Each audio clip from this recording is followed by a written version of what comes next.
Suara ITB, senang sekali rasanya kita bertemu lagi bersama saya di sini kan ya, tentunya di program Bedah Profesi. Dan kali ini ada yang menarik karena kita bakal berbincang-bincang seru dengan sosok hebat, perempuan hebat yang menjadi garda terdepan juga dalam pemberantasan narkoba. Wow, kalau udah ngomongin narkoba pasti seru banget perjalanannya ya. Sebelum itu kita kenalan dulu yuk sama Kepala BNN Kota Mataram. Halo Ibu.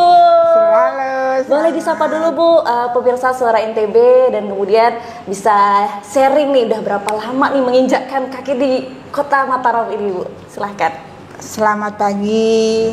Salam sejahtera untuk kita semua, Mbak Kania, Suara NTB yang selalu ceria saya lihatnya, dan seluruh warga NTB, khususnya Kota Mataram yang kita cintai. Saya senang sekali hadir dalam pagi hari ini di podcast Suara NTB di Bedah Profesi. Ya, mungkin saya di Mataram masih baru, tapi lama. Lama sih sebenarnya. Lama lebih baru gitu. Baru 3 bulan. Okay.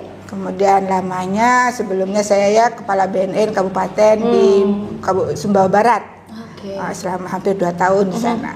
Artinya casing lama tapi masih baru gitu, gimana ya? Casing lama tapi rasa masih baru gitu Bu ya. Nah boleh nih Bu dijelaskan, berbagi Bu tentang perjalanan jadi Kepala BNN gitu Bu ya, dari satu tempat ke tempat yang lain sampai sekarang kita bertemu di Kota Mataram ini seperti apa sih Bu? Kayak pemirsa Suara NTB juga penasaran gitu kan ya, mengenal lebih dekat, kalau nggak kenal nggak sayang katanya gitu Bu. Iya. Saya sih sebenarnya wanita biasa, ya, artinya wanita yang alhamdulillah dikaruniai suami yang baik, anak-anak yang sehat. Tapi alhamdulillah Allah memberkati dengan diberikan jabatan. Kalau di runut-runut, saya di BNN sejak tahun 2003 Mbak Kania. Waduh, saya masih SD tuh Bu ya. Jadi sudah hampir 25 tahun saya di Badan Narkotika Nasional. Saya mencintai profesi ini karena dengan profesi ini saya bisa berbagi banyak untuk bisa memberikan sedikit kemampuan saya untuk menjadi menggerakkan masyarakat untuk sama-sama bertempur melawan narkoba. Kalau di karir saya sudah jabatan kelima ini sebagai Kepala BNN Kabupaten dan Kota. Pertama saya Kepala BNN di Kota Jakarta Utara, kemudian Kepala BNN di Kota Jakarta Timur, kemudian bergeser menjadi Kepala BNN Kabupaten Sumbawa Barat mengikuti suami. Suami kebetulan diberikan amanah untuk bekerja di Mataram. Kemudian pindah lagi Kepala BNN Kota Kendari. Di Sulawesi Tenggara. Ya.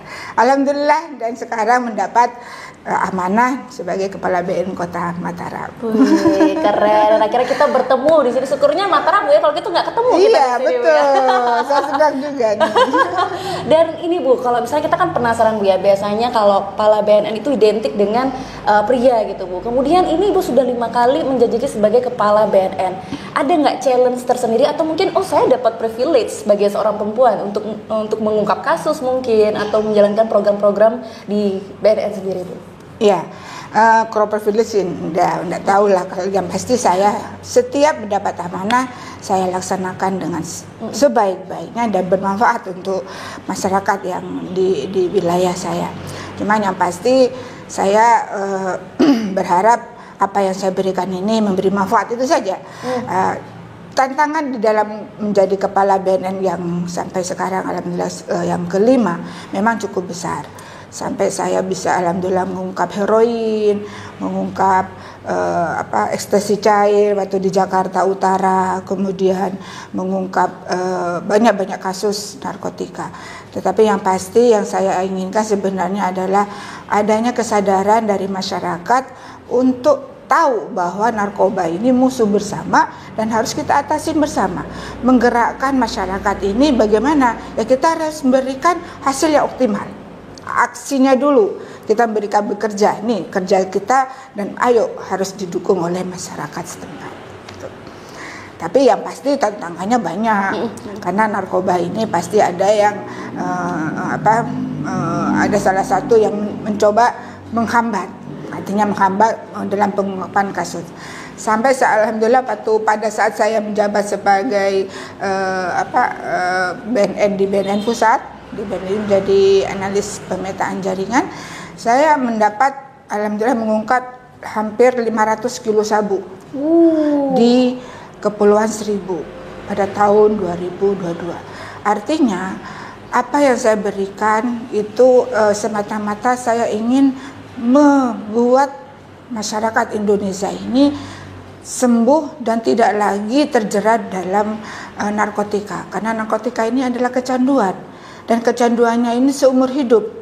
Artinya seumur hidup, berjuang seumur hidup, dan tidak bisa kalau tidak bisa dari kesembuhan hatinya untuk sembuh. Lah ini yang harus kita pahami masyarakat, bahwa narkotika ini bukan semata-mata kerja BNN atau kerja aparat penegak hukum. Narkotika ini adalah ancaman jatuhnya, hancurnya satu generasi. Ini yang saya ingin jangan sampai terwujud ini.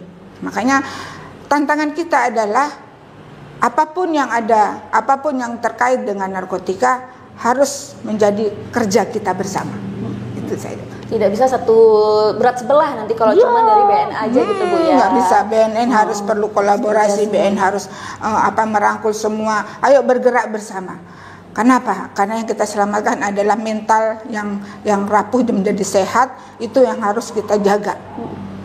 Dan sekarang kita melihat bahwa narkotika ini atau obat-obat berbahaya lainnya ini merupakan bentuk jajahan baru, bentuk satu pembodohan yang menyasar generasi kita, menyasar generasi muda sampai generasi tua juga ikut juga, yang membuat kita menjadi terjajah lagi. Karena kalau sudah memakai obat-obatan itu, pikiran kita hanya fokus bagaimana kita mendapatkan obat ini. Akhirnya tidak lagi memikirkan apa yang harus dikerjakan, apalagi mau produktif. Jauh itu sudah. Tapi yang pasti jangan merasakan, jangan menginginkan rasanya bagaimana, itu tidak boleh terbesit di situ, karena itu pintu gerbang kita untuk memasuki dan membuat jerat selamanya. Itu seperti benalu gitu Bu ya, bagi generasi muda, apalagi sekarang juga menjadi fokus ini Bu dari pemerintah sendiri, karena sudah menyerang sampai anak-anak itu jadi pengguna, entah itu jadi pengedar. Nah, menarik sekali Bu membahas itu tentang peredaran narkotika sendiri. Bagaimana ketika kita balik mengkhusus ke Kota Mataram ini Bu. Di Kota Mataram ini kan juga banyak sekali yang menjadi sasaran ya Bu ya, entah itu kampung narkoba. Ada mulai bermunculan nama kampung narkoba, kemudian kelompok pengguna narkoba, pengedar dan lain sebagainya. Itu sebuah penyakit yang menahun gitu Bu. Artinya setiap ini ada aja gitu. Nah, kemudian dari Ibu sendiri mungkin memandang itu langkah apa yang udah lakukan, atau mungkin sudah menyiapkan, udah nih taringnya udah nemu nih, harus ada strategi khusus nih untuk menghadapi case-case seperti itu. Ya, hampir 3 bulan lebih saya menjabat di Kota Mataram. Saya selalu berharap dan selalu bergerak bersama, ya, bergerak dengan kolaborasi seluruh pemerintah Kota Mataram, Polres, Kodim, dan seluruhnya kita turun. Dan setelah hampir 3 bulan lebih ini, saya melihat setelah saya turun di lapangan, yang diharapkan masyarakat kita, khususnya yang mendapat amanah sebagai menduduki jabatan, itu adalah mengatasi masalah langsung ke masyarakat. Jadi jangan sering-sering seremonial. Artinya begitu ya. Kita menyentuh masyarakat. Tindak nyata. Iya. Makanya kemarin saya kolaborasi bersama, saya turun ke kelurahan yang masih zona merah, yaitu di Abian Tubuh sama di Abian Tubuh Baru dan di Karang Taliwang. Saya turun di sana bersama-sama. Saya mengajak masyarakat, saya tanya apa permasalahannya, walaupun mereka menyatakan bahwa ini kampung narkoba. Tetapi yang kita inginkan adalah bagaimana kampung narkoba ini menjadi kampung yang sehat. Tentunya tidak bisa sendiri, sekali lagi saya sampaikan, tidak bisa sendiri, wargalah yang mewujudkan. Warga sendiri harus mewujudkan. Makanya kita turun, saya ke Karang Taliwang, saya turun ke sana, saya melakukan kegiatan bersama dengan senam dulu, kemudian kita lakukan juga Jumat curhat bersinar. Jadi setiap sholat Jumat kita ke masjid-masjid. Setelah sholat Jumat kita memberikan edukasi, kemudian tentunya kami akan lakukan razia juga di sana. Ya, razia ini sudah, kembali lagi kalau melihat razia, saya tidak hanya khusus yang disinyalir sebagai kampung narkoba. Saya semua bersama-sama kita turun, seperti yang diberita kita turun hampir setiap minggu kita turun. Jadi kayaknya nggak ada liburnya BNN sama para Forkopimda setempat ini. 24/7 iya, ya. Kita turun, kita razia di rumah kos, ke kosan, kemudian di warnet, kemudian di tempat-tempat yang ke depan nanti kita turun juga ke tempat hiburan juga, hiburan malam. Karena disinyalir tempat itu rawan sekali terhadap narkoba. Artinya kita tidak khususkan pada kampung yang dinyatakan kampung narkoba, tidak, itu saja. Jangan sampai kampung ini menjadi ada kampung-kampung lainnya. Betul. Intinya kita harus turun ke masyarakat, sekaligus memberikan edukasi ke masyarakat, sekaligus juga kita menangkap bandarnya. Alhamdulillah disambut baik dengan kemarin kita melihat bahwa Polres, Polda juga turun menangkap bandar-bandar narkoba. Gitu. Kalau berangkat dari sana kan kita juga sering merasa bahwa ini ada rantainya nih Bu yang harus diputus. Nah itu seperti apa Bu ininya? Seperti apa kemudian dari BNN sendiri itu melakukan langkah-langkah untuk memutus jaringan itu, apalagi pangsa pasar itu ada di wilayah Kota Mataram ini Bu? Ya, dari hasil dari Polda tentunya kami tidak semata-mata berdiam diri. Jadi artinya kita dari jaringan yang sudah didapat dari Polda, kita lakukan kolaborasi untuk kita tentunya menangkap bandar-bandar yang disinyalir termasuk jaringan baru ini. Betul. Terkait dengan peningkatan, ini seperti gunung es Mbak Kania. Jadi artinya dari 459.000 penduduk Kota Mataram, dari 8.000 sudah terpapar. Dari itu melihat dari survei BNN di mana 1,73% prevalensi pengguna narkoba. Artinya 8.000 jiwa Kota Mataram ini seperti gunung es. Di bawahnya itu masih banyak. Iya. Ya, di bawahnya itu masih banyak, dan inilah PR kita bersama untuk mengatasi. Salah satunya yaitu saya menggerakkan masyarakat. Ayo, narkoba ini kerjaan kita, bukan kerjaan yang kita aparat penegak hukum ataupun yang terlibat di dalamnya, tetapi ini kerjaan bersama yang harus kita atasi bersama. Jika ada informasi, segera sampaikan ke kami akan turun. Nah, memang informasi sudah kita tahu, tidak langsung kita eksekusi, tapi kita memapping dulu, baru setelah itu kita lakukan di lapangan. Gitu. Oke, nah ini menarik sekali Bu ya, kalau udah turun ke masyarakat itu ada aja ceritanya gitu Bu ya. Iya, tapi saya penasaran nih Bu, saya penasaran kalau udah turun ke masyarakat, kita dari akarnya gitu Bu ya. Kenapa lagi ada Jumat curhat gitu Bu? Nah itu keluhan apa aja sih Bu yang didengarkan dari masyarakat itu Bu, terutama yang ditemukan di kampung-kampung? Jadi wadah Jumat curhat bersinar ini adalah kolaborasi kita dengan Polres. Jadi kami turun bersama-sama, kemudian di situ banyak sekali, walaupun mereka pertama kurang terbuka ya, artinya agak takut-takut gitu kan, tapi kami memberikan edukasi bahwa kita di sini hadir untuk memberikan layanan, dalam artian selain mengedukasi bagaimana mereka bila melihat ada yang memakai narkoba, bagaimana caranya rehab, bagaimana caranya bila ada informasi ada yang pakai narkoba, kemana mau disampaikan. Ini adalah memendekkan birokrasi. Dan situ banyak sekali disampaikan, Bu, si A ini bandar Bu, si B ini bandar Bu, gitu. Artinya di situ ditanya bagaimana kalau misalnya keluarga saya pakai narkoba Bu, apa yang harus dilakukan? Nah, inilah yang saya sampaikan bahwa rehabilitasi ini nggak sulit kok. Nggak sulit sama sekali. Rehab ini cukup datang ke kita lakukan gratis, kita laksanakan dengan gratis, dijamin kerahasiaannya, dan tidak akan dipidana. Kenapa tidak akan dipenjara? Karena secara sukarela. Artinya saya sadar saya ini sakit, saya sadar bahwa saya ini pulih, saya sadar bahwa saya pernah pakai narkoba dan saya pingin untuk sembuh. Cukup datang ke kantor dan kita layani secara profesional. Artinya kita tidak sama sekali seperti 3 tadi poin, gratis, dijamin kerahasiaannya dan tidak akan dipidana. Artinya jangan takut. Kalau di masyarakat dibilang bahwa rehab itu mahal, rehab itu akan dipenjara, itu adalah hoak. Oh, itu dipertegas ya. Berarti kalau untuk rehab sukarela tapi Ibu ya? Sukarela datang langsung. Datang. Itu adalah itu semacam kayak gini Mbak Gania. Kayak marketing. Marketing kan, mohon maaf, bandar ini kan pingin jualannya laku. Benar. Pada akhirnya dibuat blunder bahwa rehab ini kamu akan dipungut biaya mahal, rehab ini kamu akan dipenjara. Itu kenapa? Biar jualannya laku. Lah masyarakat harus cerdas, masyarakat harus pintar. Bahwa ini adalah strategi marketing mereka untuk laris jualannya. Bener nggak? Iya. Jadi jangan sampai kita dibodohi oleh mereka bandar-bandar yang akhirnya kita semakin dalam terjerat. Itulah yang kami harapkan masyarakat untuk tahu bahwa rehab ini sama sekali 0 rupiah. Artinya tidak dipungut biaya.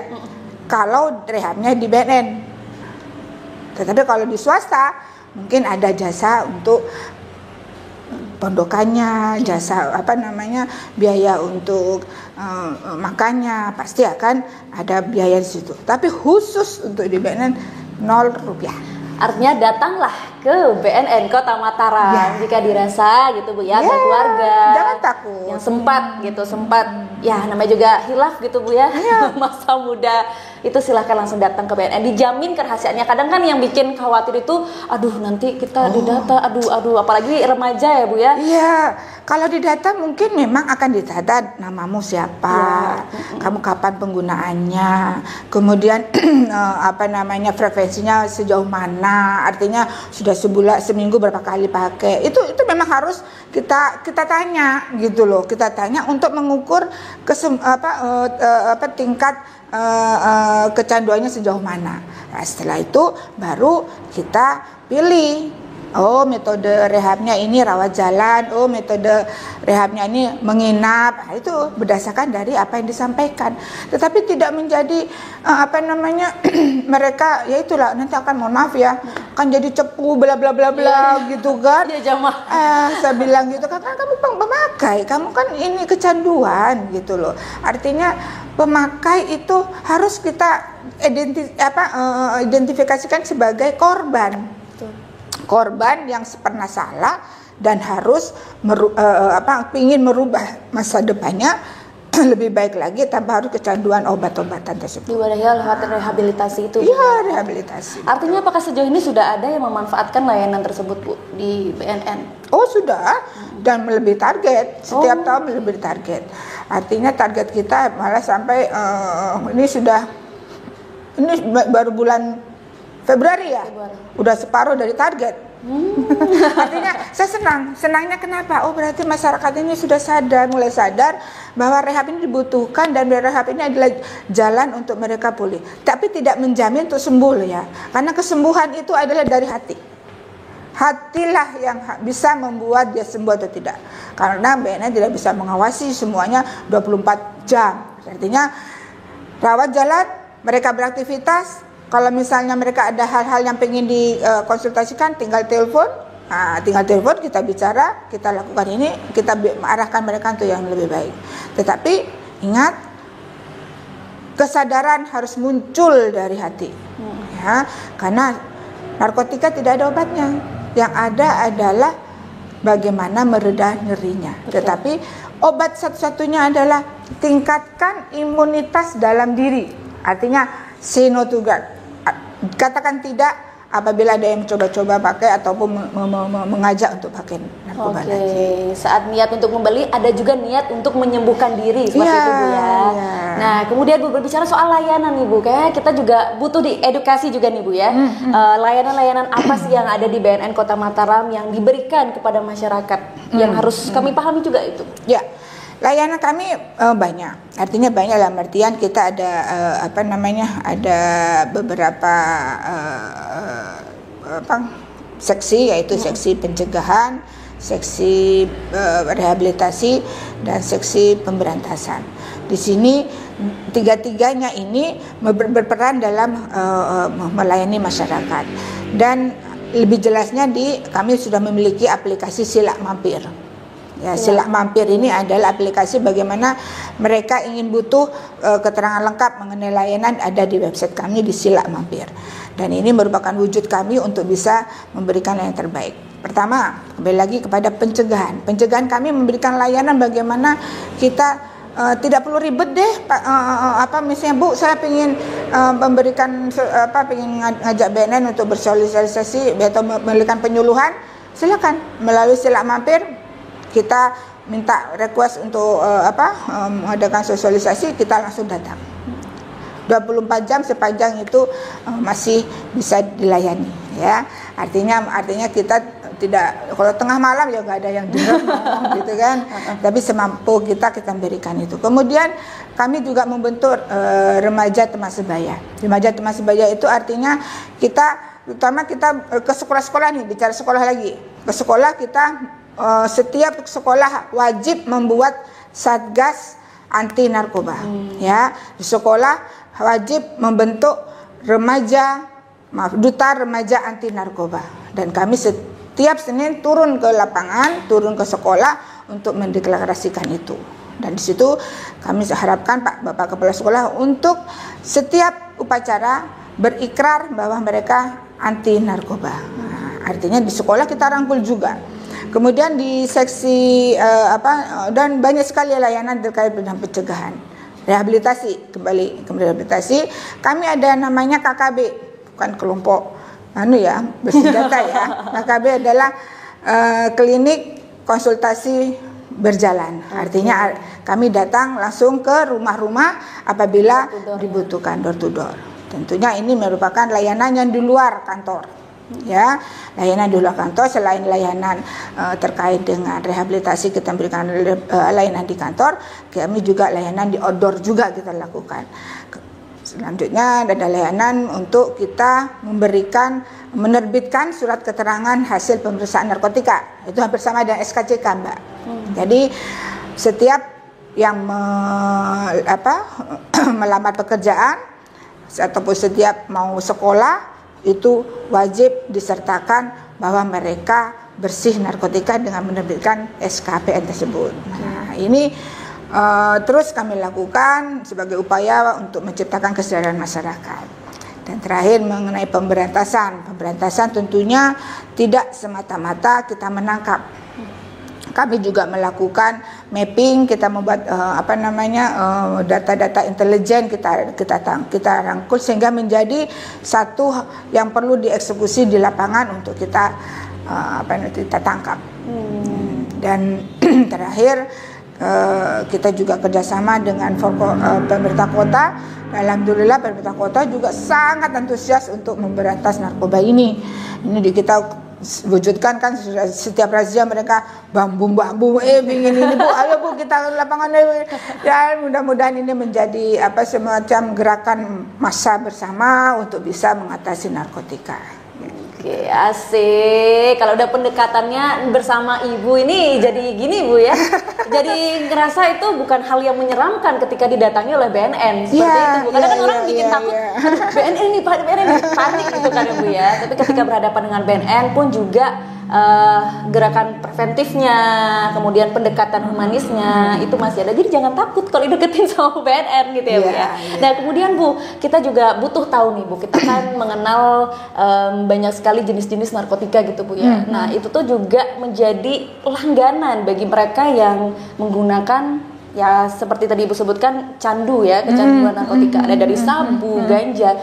Mungkin bisa dijabarkan secara singkat gitu, tingkat dari kecanduan dari masing-masing jenis itu Bu. Kemudian kenapa sih orang suka banget Bu kalau jual beli sabu itu? Saya heran ya juga Bu, kok kayaknya apakah bisa langsung menjadikannya sultan apa seperti apa itu? Iya itu deh.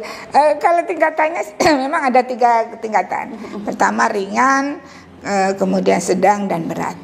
Jadi ciri-cirinya nih, saya kalau detail kan mungkin Katim Rehab saya yang tahu ini ya. Tapi yang pasti ciri-cirinya untuk ringan ini kategorinya dia frekuensi memakainya sebulan mungkin sekali.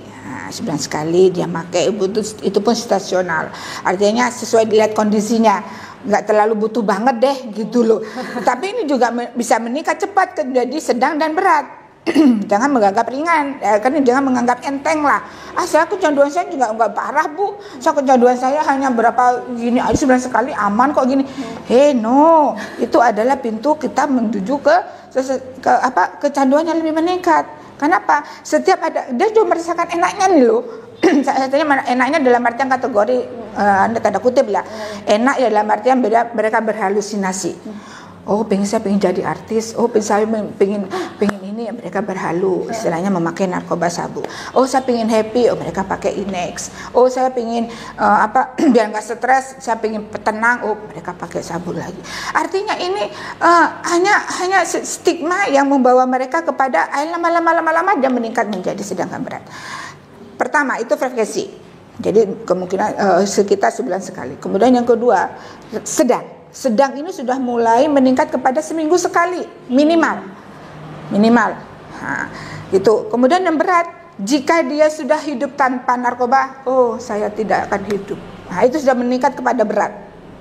Kategori berat, artinya hampir dia tiap hari sudah memakai, dan itu pun sudah tidak lagi merasakan hidup kalau tanpa obat-obatan ini. Ini. Dan tentunya kategori 3 ini harus kita metode rehabnya juga berbeda. Ringan itu cukup kita rawat jalan. Kemudian sedang itu bisa juga rawat jalan, bisa juga rawat inap. Tetapi kalau sudah kategori berat itu wajib rawat inap, artinya menginap, tidak harus menginap di tempat rehab yang ditunjuk. Kalau di BNN ini ada di Kota Mataram di Rumah Sakit Jiwa. Mutiara Sukma. Tapi kalau di ini yang lebih intensif lagi di Balai Besar Rehabilitasi di Lido, Bogor. Itu merupakan pusat rehab kami yang besar.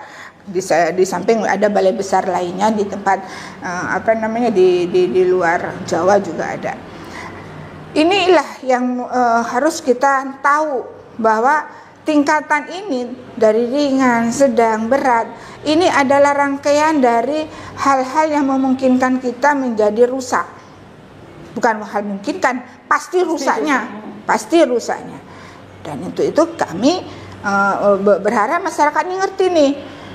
Jangan menganggap enteng ringan ini. Kalau sudah ringan, dia sudah tahu rasanya. Jadi setiap masalah dia pengen lagi pakai. Setiap masalah pengen lagi ini. Ini lama-lama menjadi kecanduan berat.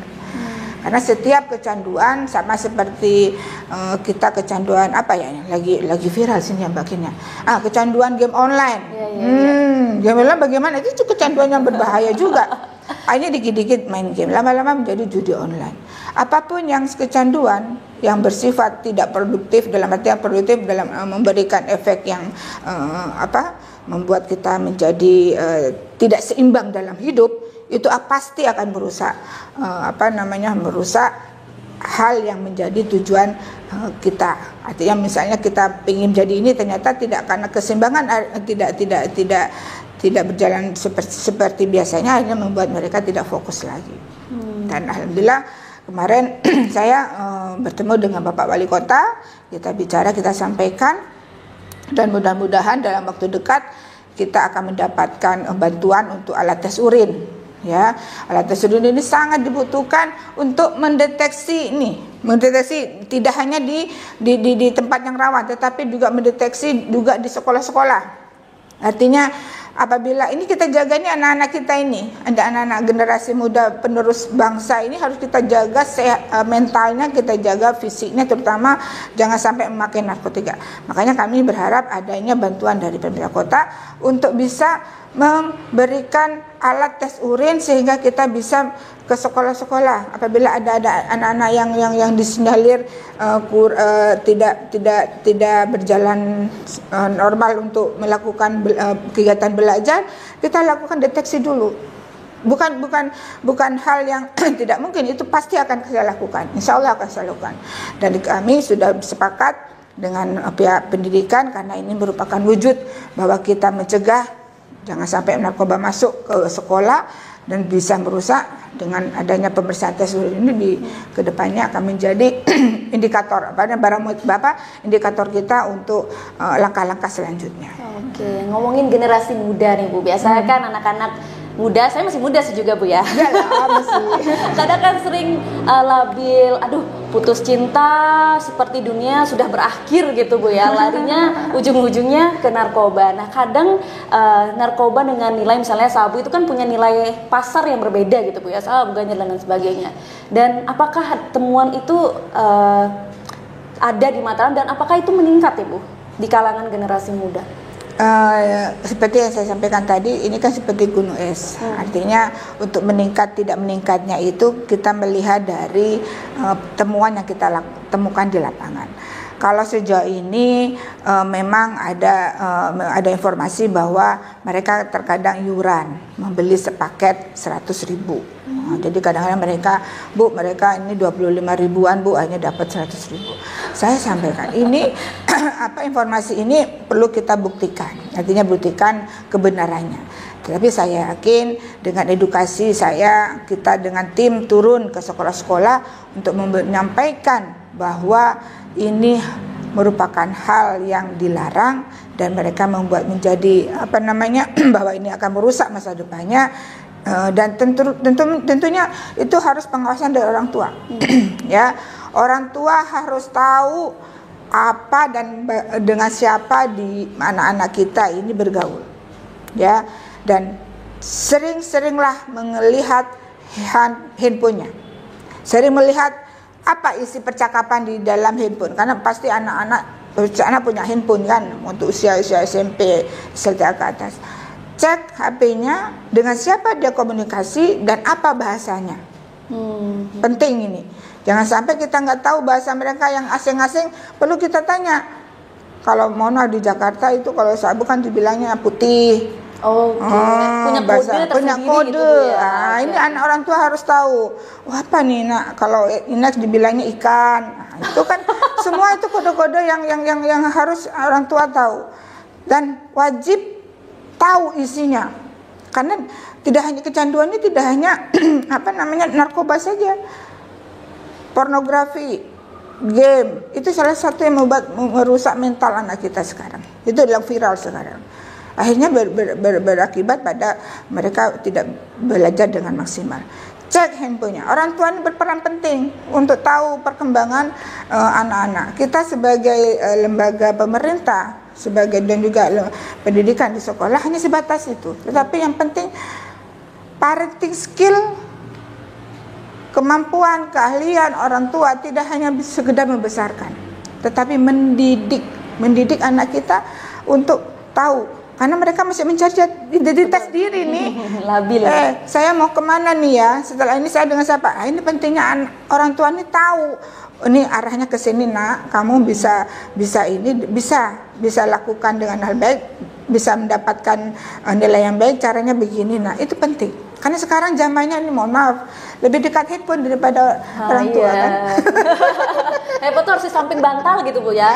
Iya. Itu saya sih juga Bu. Iya betul. Makanya saya sampaikan ini sedikit cerita ya. Iya. Anak saya 3 Mbak, cewek semua. Dan tidak di Mataram, di luar kota semua, di Jakarta. LDR-an ya. LDR-an. Tapi alhamdulillah mereka 2 sudah dokter, 1 sudah SMA Paskibraka Nasional kemarin, alhamdulillah. Tetapi saya tetap mengedepankan video call. Karena sekarang kan zamannya kan susah ya, karena lebih penting handphone daripada orang tua, apalagi jauhan jauh begini. Nah, ini sebagai sebagai bonus untuk orang tua yang dekat dengan anak nih. Pada saat kita di rumah harus ada jeda waktu, taruh handphone, ngobrol. Harus itu, penting itu. Kenapa jangan kita membuat handphone ini menguasai aktivitas anak kita? Karena sentuhan-sentuhan ini yang sudah mulai jarang dan dengan sibuk sendiri-sendiri ya. Bantu. Makanya saya himbau kepada orang tua, please komunikasi efektif kepada anak. Ya, karena ini adalah ranah kita untuk bisa memberikan stimulan positif kepada anak. Dan jeda kan kita bekerja ini kan untuk anak. Kita bekerja ini income-nya kan untuk aset anak, pendidikannya. Jangan sampai terlewat golden age yang benar-benar memang harus kita berikan rambu-rambu edukasi yang penting ke anak ini, jangan sampai kelewat.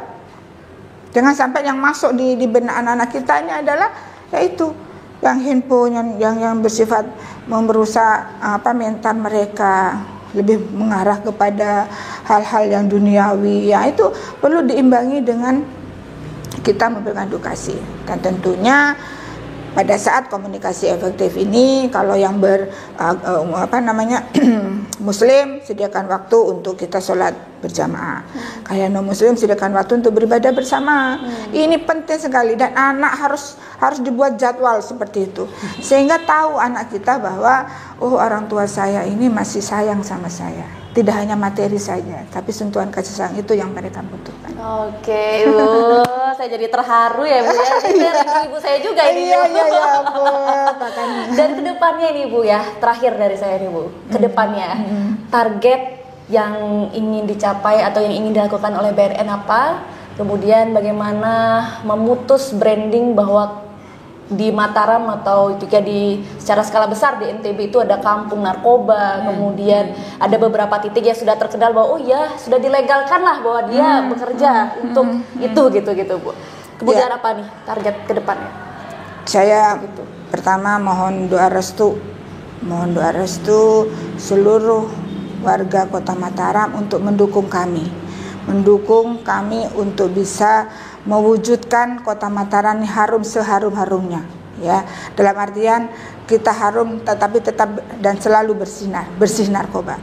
Target kami adalah zona merah yang ada di Kota Mataram, di Kelurahan Karangtaliwang, khususnya di Karangbagu, kemudian di Abian Tubuh Baru, tidak menjadi zona merah lagi.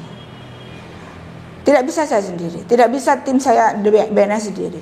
Saya bersama Forkopimda pingin masyarakat, warga yang saya sebutkan tadi, ayo open minded kali ya,